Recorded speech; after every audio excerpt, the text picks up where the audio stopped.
From MTN News, this is Montana This Morning. Missiles and explosions littered around the Ukraine. Hear from an MSU professor as he gives his thoughts, as well as just how it might affect Montana. Coming up. Condemnation from around the world. I'm Tina Kraus with protesters calling on Russia to stop its invasion of Ukraine. Right at 6:30 on this. What a beautiful yeah, shot. It is I awesome. love this time of year because I do too. the shots on our community hospital of Anaconda ICAM looking out across Butte, just gorgeous. Here in a couple of weeks, we're going to erase it for a while and watch it come back. There you go. Daylight saving time. Thank you for that.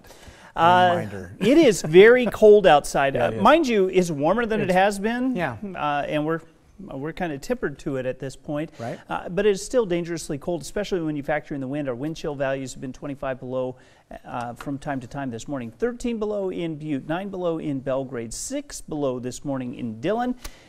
Generally clear skies. We may see a few clouds trying to pass by our windows as you go into the afternoon. There may be a little bit of fog for a few areas. Our temperatures warm up, but it won't last long. Daytime highs back into the 20s. Plenty of sunshine on tap for today and tomorrow. And we're also going to see these warmer temperatures move in. We'll talk more in depth about the warm-up moving in for next week, our chances of rain and snow. That's coming up here in just a few minutes. All right, thank you, Matt. 6:31 now. Countries across the globe condemning Russia's full-scale invasion of Ukraine. CBS News reporting attacks continued through the night with explosions in multiple cities, including the capital of Kyiv.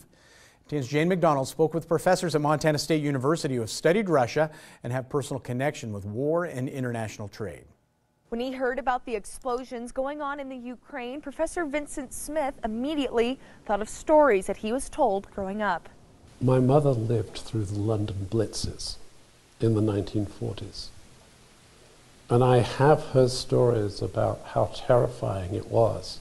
Bombs explode in the city in which she lived. And today, the people of Ukraine seeing missiles and explosions in a place they call home. No other way to describe Russia's behavior as simply arbitrarily and, in my view, wickedly aggressive. Aggressive, but Associate Professor James Meyer says it's not unexpected. This all has a lot more to do with NATO than Ukraine itself.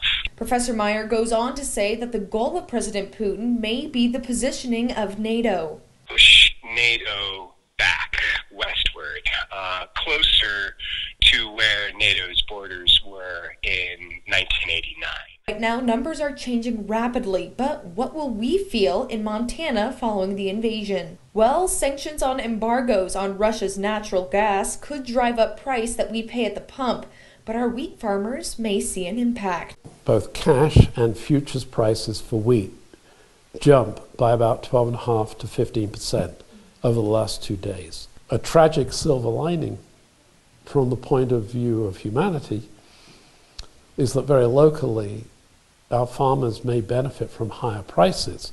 I doubt too many Montana farmers, though, believe they should benefit at the expense of terrifying experiences and life-costing experiences for civilians in Kiev.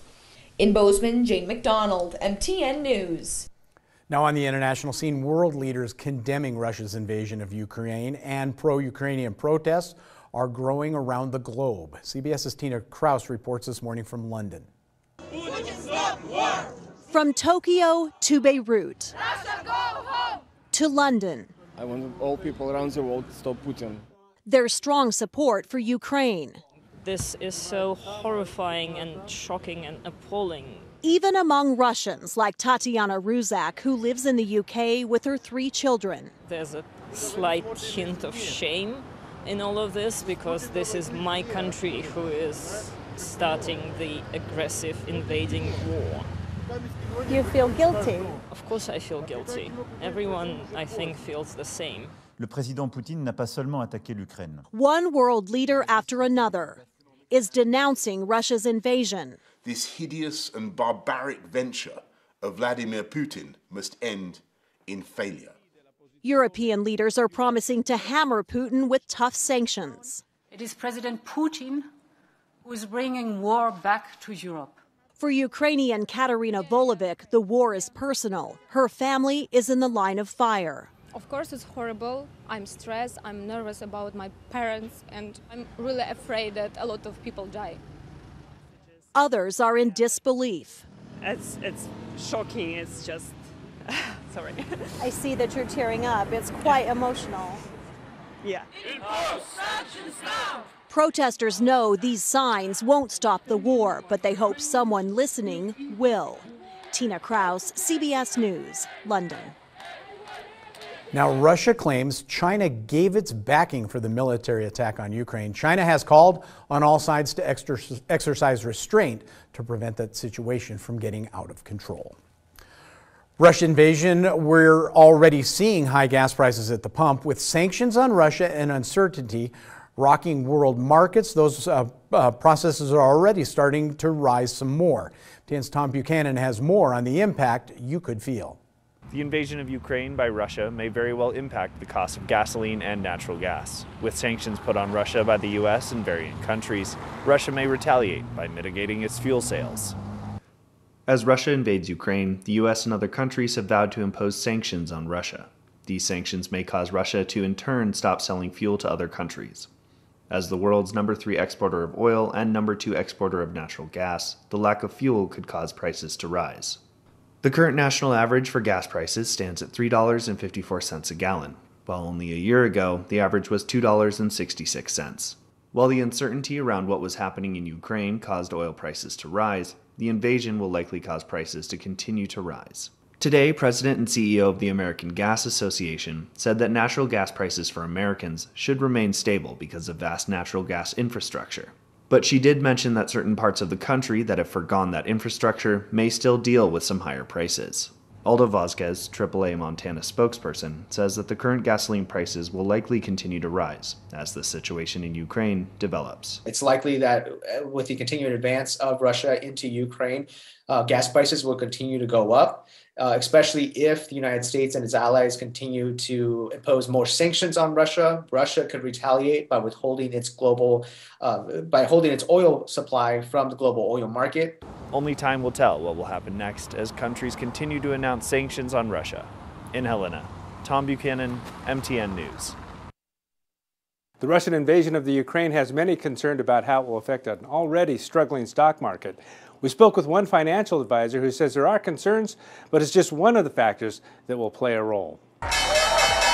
We have geopolitical uncertainty, such as a war between Ukraine and Russia and the impact it might have on our allies in Europe. Certainly a catalyst to some of this volatility.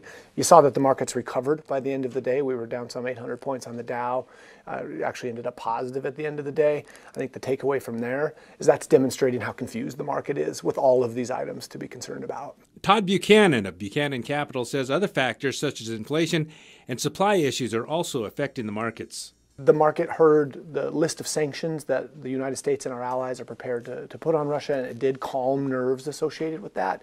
But again, I think the volatility does reflect a stack of worries, things that we are concerned about as investors. Again, that's inflation, the supply chain issues that we've seen, and kind of a growing sentiment that economic growth might be a little light compared to years that we've just come out of. He says the indexes are down during the first 2 months of the year, but that came after a decade of record growth. We get so much information in so many ways as an investor, and we've got to remind ourselves that the last couple of weeks are just that, a couple of weeks. We're investors for the long term, and my thoughts on this is if this conflict continues to escalate to companies that make consumer staples like toilet paper, toothpaste, and razor blades, will that impact their sales? We don't think so. So building a portfolio that's invested in those types of companies is certainly a premise that we believe in. The short-term impacts, although very negative, sometimes can consume our emotions pretty heavily, right? And we as an office are certainly paying attention to this issue, but there's other things to be concerned about as well, and counting on level heads to make sure that this is parked in its role as one part of the puzzle as we look at how this economy continues to grow. In Billings, David J., MTN News. 6:38 now. As we know all too well here in Southwest Montana, what goes up keeps going up. Rents continue to rise across the country, and that's forcing tenants to make difficult choices. CBS's Elise Preston has more. To me, it just really feels like I'm being forced out of my home. Crystal Guerra is packing up and moving from her Miami apartment after the landlord raised her rent $400. They told me, I think a couple days before the lease was due to be renewed, we want you to pay $19.50 a month. According to Realtor.com, nationwide rent prices are up nearly 20% compared to last year. The Miami area saw the biggest jump. Rates increased more than 52%. We've never seen anything quite like this in the rental market before. Realtor.com chief economist Danielle Hale says a big reason why demand is outpacing supply. We see that there's low vacancy. And so that means it's renters that are competing for units and not landlords competing to have renters fill their units. And the increases are expected to continue. A survey shows 61% of landlords are planning rent hikes on at least one of their properties this year. Experts do believe prices will start to stabilize in the coming months. We do expect these pace of growth to slow down, but that means rents will still be at a pretty high level and growing, just at a closer to normal pace of growth. I couldn't really find anything within my budget. Crystal couldn't find an affordable place, so she's moving in with her boyfriend, something the couple wasn't planning to do this soon. We're excited to kind of test that and see how it's going, but also it's one of those things where we recognize that it wasn't the way we wanted to do it. And many renters are facing difficult choices as the cost of living continues to increase. Elise Preston, CBS News, New York. A story that